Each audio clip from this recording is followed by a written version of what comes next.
Chapter 2. Jack Holloway landed the manipulator in front of the cluster of prefab huts.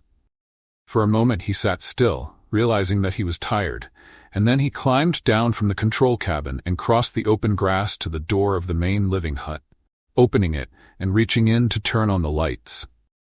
Then he hesitated, looking up at Darius. There was a wide ring around it, and he remembered noticing the wisps of cirrus clouds gathering overhead through the afternoon. Maybe it would rain tonight. This dry weather couldn't last forever. He'd been letting the manipulator stand out overnight lately. He decided to put it in the hangar. He went and opened the door of the vehicle shed, got back onto the machine, and floated it inside. When he came back to the living hut, he saw that he had left the door wide open. Damn fool, he rebuked himself. Place could be crawling with prawns by now. He looked quickly around the living room, under the big combination desk and library table, under the gun rack, under the chairs, back of the communication screen and the view screen, beyond the metal cabinet of the microfilm library, and saw nothing. Then he hung up his hat, took off his pistol and laid it on the table, and went back to the bathroom to wash his hands. As soon as he put on the light, something inside the shower stall said, "Yuck!"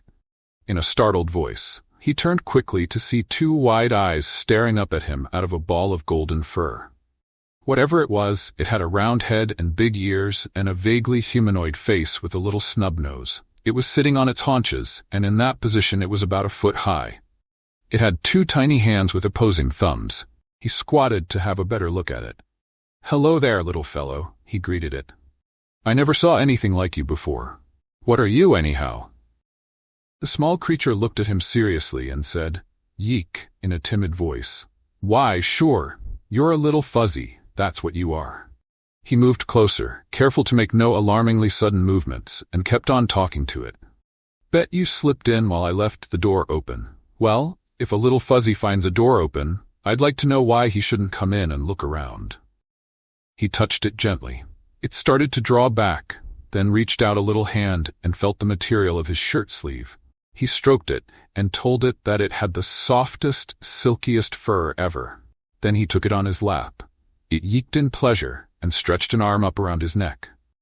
"Why, sure, we're going to be good friends, aren't we? Would you like something to eat? Well, suppose you and I go see what we can find." He put one hand under it to support it like a baby. At least, he seemed to recall having seen babies supported in that way.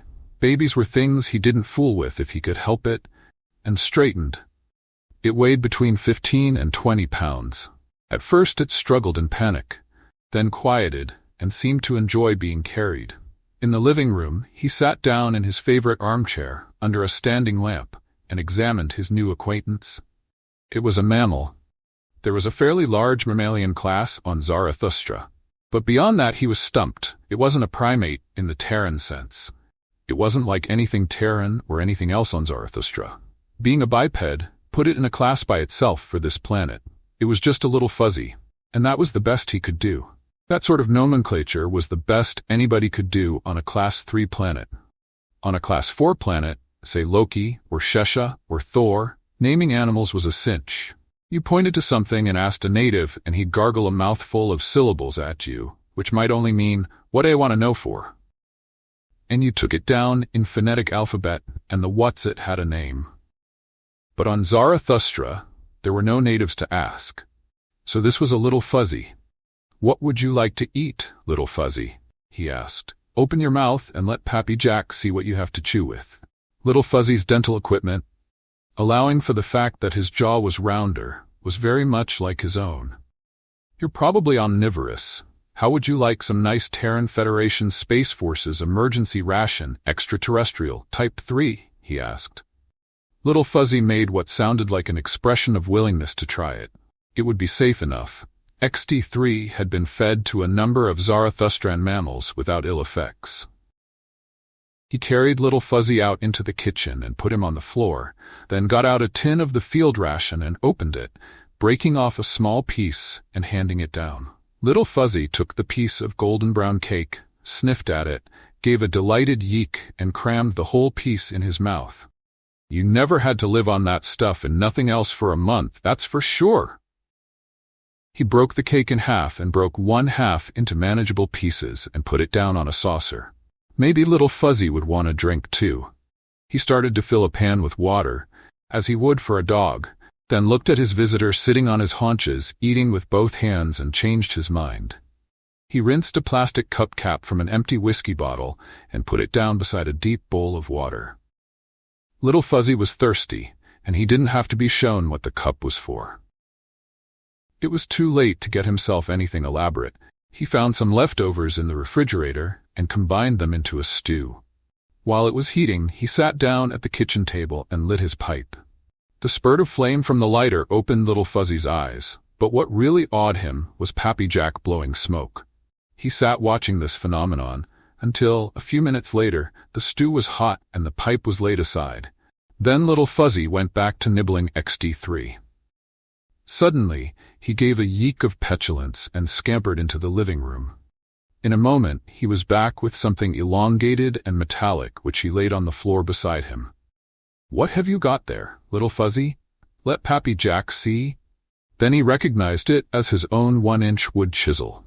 He remembered leaving it in the outside shed after doing some work about a week ago, and not being able to find it when he had gone to look for it. That had worried him. People who got absent-minded about equipment didn't last long in the wilderness. After he finished eating and took the dishes to the sink, he went over and squatted beside his new friend. "Let Pappy Jack look at it, Little Fuzzy," he said. "Oh, I'm not going to take it away from you. I just want to see it." The edge was dulled and nicked.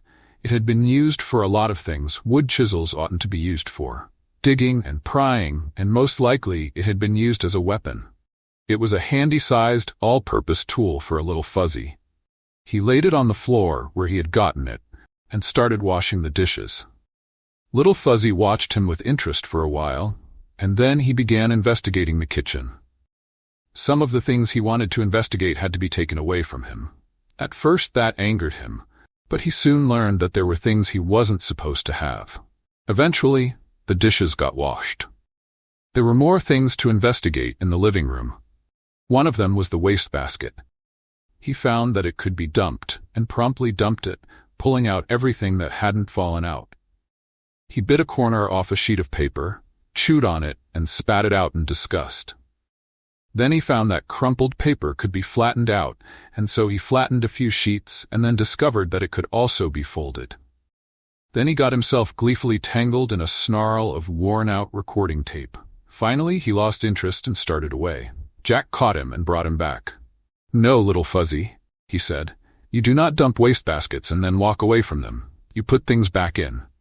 He touched the container and said, slowly and distinctly, "Waste basket." Then he righted it, doing it as Little Fuzzy would have to, and picked up a piece of paper, tossing it in from Little Fuzzy's shoulder height. Then he handed Little Fuzzy a wad of paper and repeated, "Waste basket." Little Fuzzy looked at him and said something that sounded as though it might be, "What's the matter with you, Pappy? You crazy or something?" After a couple more tries, however, he got it and began throwing things in. In a few minutes, he had everything back in except a brightly colored plastic cartridge box and a wide-mouthed bottle with a screw cap. He held these up and said, "Yeek." "Yes, you can have them. Here, let Pappy Jack show you something." He showed Little Fuzzy how the box could be opened and shut. Then, holding it where Little Fuzzy could watch, he unscrewed the cap and then screwed it on again. "There now, you try it." Little Fuzzy looked up inquiringly, then took the bottle, sitting down and holding it between his knees. Unfortunately, he tried twisting it the wrong way and only screwed the cap on tighter. He yeeked plaintively. "No, go ahead. You can do it." Little Fuzzy looked at the bottle again. Then he tried twisting the cap the other way, and it loosened. He gave a yeek that couldn't possibly be anything but "Eureka!" and promptly took it off, holding it up. After being commended, he examined both the bottle and the cap, feeling the threads, and then screwed the cap back on again. "You know, you're a smart Little Fuzzy." It took a few seconds to realize just how smart. Little Fuzzy had wondered why you twisted the cap one way to take it off and the other way to put it on. And he had found out. For pure reasoning ability, that topped anything in the way of animal intelligence he'd ever seen. I'm going to tell Ben Rainsford about you." Going to the communication screen, he punched out the wavelength combination of the naturalists' camp, 70 miles down Snake River from the mouth of Cold Creek. Rainsford's screen must have been on automatic. It lit as soon as he was through punching. There was a card set up in front of it, lettered, "Away on trip, back the 15th. Recorder on." "Ben, Jack Holloway," he said. "I just ran into something interesting." He explained briefly what it was. "I hope he stays around till you get back. He's totally unlike anything I've ever seen on this planet." Little Fuzzy was disappointed when Jack turned off the screen. That had been interesting. He picked him up and carried him over to the armchair, taking him on his lap. "Now," he said, reaching for the control panel of the view screen. "Watch this.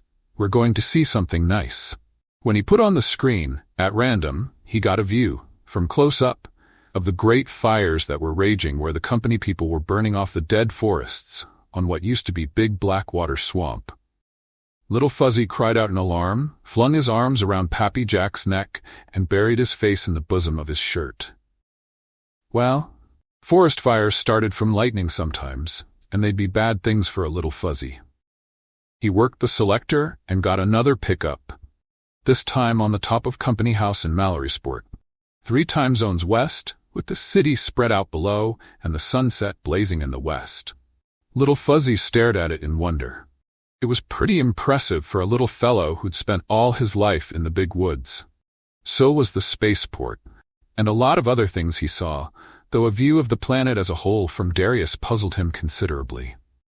Then, in the middle of a symphony orchestra concert from Mallorysport Opera House, he wriggled loose, dropped to the floor and caught up his wood chisel, swinging it back over his shoulder like a 2-handed sword. "What the devil? Oh!" A land prawn, which must have gotten in while the door was open, was crossing the living room. Little Fuzzy ran after and past it, pivoted and brought the corner of the chisel edge down on the prawn's neck, neatly beheading it. He looked at his victim for a moment, then slid the chisel under it and flopped it over on its back, slapping it twice with the flat and cracking the undershell.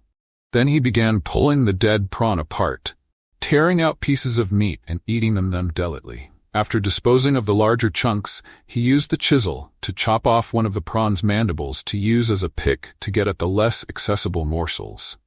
When he had finished, he licked his fingers clean and started back to the armchair. Jack pointed at the prawn shell. "Wastebasket." "Yeek? Wastebasket." Little Fuzzy gathered up the bits of shell, putting them where they belonged. Then he came back and climbed up on Pappy Jack's lap and looked at things in the screen until he fell asleep. Jack lifted him carefully and put him down on the warm chair seat without wakening him. Then went to the kitchen, poured himself a drink and brought it in to the big table, where he lit his pipe and began writing up his diary for the day. After a while, Little Fuzzy woke, found that the lap he had gone to sleep on had vanished, and yeeked disconsolately. A folded blanket in one corner of the bedroom made a satisfactory bed. Once Little Fuzzy had assured himself that there were no bugs in it. He brought in his bottle and his plastic box and put them on the floor beside it. Then he ran to the front door in the living room and yeeked to be let out. Going about 20 feet from the house, he used the chisel to dig a small hole, and after it had served its purpose, he filled it in carefully and came running back. Well, maybe fuzzies were naturally gregarious and were homemakers, den holes, or nests, or something like that. Nobody wants messes made in the house, and when the young ones did it, their parents would bang them around to teach them better manners. This was Little Fuzzy's home now. He knew how he ought to behave in it. The next morning at daylight, he was up on the bed, trying to dig Pappy Jack out from under the blankets. Besides being a most efficient land prawn eradicator, he made a first-rate alarm clock. But best of all, he was Pappy Jack's Little Fuzzy. He wanted out. This time Jack took his movie camera and got the whole operation on film. One thing, there'd have to be a little door with a spring to hold it shut that Little Fuzzy could operate himself. That was designed during breakfast. It only took a couple of hours to make and install it. Little Fuzzy got the idea as soon as he saw it and figured out how to work it for himself. Jack went back to the workshop, built a fire on the hand forge, and forged a pointed and rather broad blade, 4 inches long, on the end of a foot of 1/4-inch round tool steel. It was 2-point heavy when finished, so he welded a knob on the other end to balance it. Little Fuzzy knew what that was for right away. Running outside, he dug a couple of practice holes with it, and then began casting about in the grass for land prawns. Jack followed him with the camera and got movies of a couple of prawn killings, accomplished with smooth, by-the-numbers precision. Little Fuzzy hadn't learned that chop-clap-clap routine in the week since he had found the wood chisel. Going into the shed, he hunted for something without more than a general idea of what it would look like, and found it where Little Fuzzy had discarded it when he found the chisel. It was a stalk of hardwood a foot long, rubbed down and polished smooth, apparently with sandstone. There was a paddle at one end, with enough of an edge to behead a prawn, and the other end had been worked to a point. He took it into the living hut and sat down at the desk to examine it with a magnifying glass. Bits of soil embedded in the sharp end, that had been used as a pick. The paddle end had been used as a shovel, beheader, and shell cracker. Little Fuzzy had known exactly what he wanted when he'd started making that thing. He'd kept on until it was as perfect as possible, and had stopped short of spoiling it by over-refinement. Finally, Jack put it away in the top drawer of the desk. He was thinking about what to get for lunch when Little Fuzzy burst into the living room, clutching his new weapon and yeeking excitedly. "What's the matter, kid? You got troubles?" He rose and went to the gun rack, picking down a rifle and checking the chamber. "Show Pappy Jack what it is." Little Fuzzy followed him to the big door for human-type people, ready to bolt back inside if necessary. The trouble was a harpy, a thing about the size and general design of a Terran Jurassic pterodactyl, big enough to take a Little Fuzzy at one mouthful. It must have made one swoop at him already, and was circling back for another. It ran into a 6mm rifle bullet, went into a backward loop and dropped like a stone. Little Fuzzy made a very surprised remark, looked at the dead harpy for a moment, and then spotted the ejected empty cartridge. He grabbed it and held it up, asking if he could have it. When told that he could, he ran back to the bedroom with it.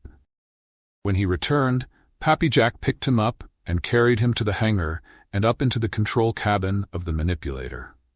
The throbbing of the contragravity field generator and the sense of rising worried him at first. But after they had picked up the harpy with the grapples and risen to 500 feet, he began to enjoy the ride.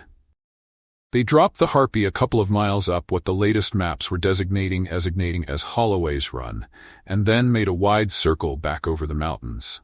Little Fuzzy thought it was fun. After lunch, Little Fuzzy had a nap on Pappy Jack's bed. Jack took the manipulator up to the diggings, put off a couple more shots, uncovered more flint, and found another sunstone. It wasn't often that he found stones on 2 successive days. When he returned to the camp, Little Fuzzy was picking another land prawn apart in front of the living hut. After dinner, Little Fuzzy liked cooked food too, if it wasn't too hot. They went into the living room. He remembered having seen a Bolton nut in the desk drawer when he had been putting the wooden prawn killer away, and he got it out, showing it to Little Fuzzy. Little Fuzzy studied it for a moment, then ran into the bedroom and came back with his screw-top bottle. He took the top off, put it on again, and then screwed the nut off the bolt, holding it up. "See, Pappy?" or yeeks to that effect. Nothing to it. Then he unscrewed the bottle top, dropped the bolt inside after replacing the nut, and screwed the cap on again. "Yeek," he said, with considerable self-satisfaction. He had a right to be satisfied with himself. What he'd been doing had been generalizing. Bottle tops and nuts belonged to the general class of things that screwed onto things. To take them off, you turned left. To put them on again, you turned right, after making sure that the threads engaged. And since he could conceive of right and left-handedness, that might mean that he could think of properties apart from objects, and that was forming abstract ideas. Maybe that was going a little far, but, Pappy Jack's got himself a mighty smart Little Fuzzy. Are you a grown-up Little Fuzzy, or are you just a baby Little Fuzzy? Shucks, I'll bet you're Professor Dr. Fuzzy. He wondered what to give the professor, if that was what he was to work on next, and he doubted the wisdom of teaching him too much about taking things apart, just at present. Sometime he might come home and find something important taken apart, or, worse, taken apart and put together incorrectly. Finally, he went to a closet, rummaging in it until he found a tin canister. By the time he returned, Little Fuzzy had gotten up on the chair, found his pipe in the ashtray, and was puffing on it and coughing. "Hey, I don't think that's good for you." He recovered the pipe, wiped the stem on his shirt sleeve, and put it in his mouth, then placed the canister on the floor and put Little Fuzzy on the floor beside it. There were about 10 pounds of stones in it. When he had first settled here, he had made a collection of the local minerals, and after learning what he'd wanted to, he had thrown them out, all but 20 or 30 of the prettiest specimens. He was glad now that he had kept these. Little Fuzzy looked the can over, decided that the lid was a member of the class of things that screwed onto things, and got it off. The inside of the lid was mirror shiny, and it took him a little thought to discover that what he saw in it was only himself. He yeeked about that and looked into the can. This, he decided, belonged to the class of things that can be dumped, like wastebaskets, so he dumped it on the floor. Then he began examining the stones and sorting them by color. Except for an interest in colorful views on the screen, this was the first real evidence that Fuzzies possessed color perception. He proceeded to give further and more impressive proof, laying out the stones by shade in correct spectral order, from a lump of amethyst-like quartz to a dark red stone. Well, maybe he'd seen rainbows. Maybe he'd lived near a big misty waterfall where there was always a rainbow when the sun was shining. Or maybe that was just his natural way of seeing colors. Then, when he saw what he had to work with, he began making arrangements with them, laying them out in odd circular and spiral patterns. Each time he finished a pattern, he would yeek happily to call attention to it, sit and look at it for a while, and then take it apart and start a new one. Little Fuzzy was capable of artistic gratification too. He made useless things, just for the pleasure of making and looking at them. Finally, he put the stones back into the tin, put the lid on, and rolled it into the bedroom, writing it beside his bed, along with his other treasures. The new weapon he laid on the blanket beside him when he went to bed.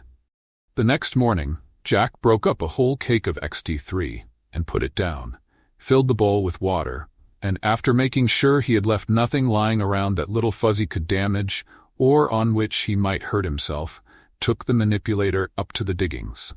He worked all morning, cracking nearly 1.5 tons of flint, and found nothing.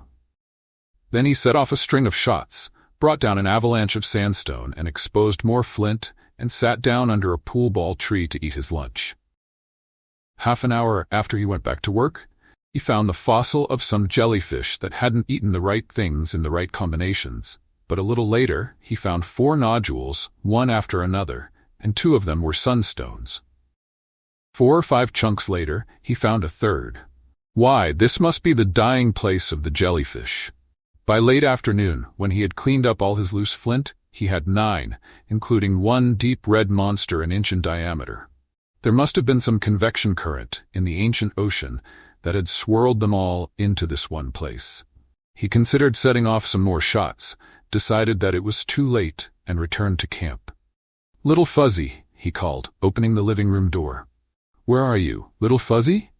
"Pappy Jack's rich. We're going to celebrate." Silence. He called again, still no reply or scamper of feet. Probably cleaned up all the prawns around the camp and went hunting farther out into the woods, thought Jack. Unbuckling his gun and dropping it onto the table, he went out to the kitchen. Most of the XT3 was gone. In the bedroom, he found that Little Fuzzy had dumped the stones out of the biscuit tin and made an arrangement and laid the wood chisel in a neat diagonal across the blanket. After getting dinner assembled and in the oven, he went out and called for a while, then mixed a highball and took it into the living room, sitting down with it to go over his day's findings. Rather incredulously, he realized that he had cracked out at least 75,000 souls worth of stones today. He put them into the bag and sat sipping the highball and thinking pleasant thoughts until the bell on the stove warned him that dinner was ready. He ate alone, After all the years he had been doing that contentedly, it had suddenly become intolerable. And in the evening he dialed through his microfilm library, finding only books he had read and reread a dozen times, or books he kept for reference. Several times he thought he heard the little door open, but each time he was mistaken. Finally he went to bed. As soon as he woke, he looked across at the folded blanket, but the wood chisel was still lying athwart it. He put down more XT3 and changed the water in the bowl before leaving for the diggings. That day he found 3 more sunstones and put them in the bag mechanically and without pleasure. He quit work early and spent over an hour spiraling around the camp, but saw nothing. The XT3 in the kitchen was untouched. Maybe the little fellow ran into something too big for him, even with his fine new weapon, a hobthrush, or a bush goblin, or another harpy. Or maybe he'd just gotten tired staying in one place and had moved on. No, he'd liked it here. He'd had fun and been happy. He shook his head sadly. Once he, too, had lived in a pleasant place where he'd had fun and could have been happy if he hadn't thought there was something he'd had to do. So he had gone away, leaving grieved people behind him. Maybe that was how it was with Little Fuzzy. Maybe he didn't realize how much of a place he had made for himself here, or how empty he was leaving it. He started for the kitchen to get a drink and checked himself. Take a drink because you pity yourself, and then the drink pities you and has a drink, and then 2 good drinks get together and that calls for drinks all around. No. He'd have 1 drink, maybe a little bigger than usual, before he went to bed.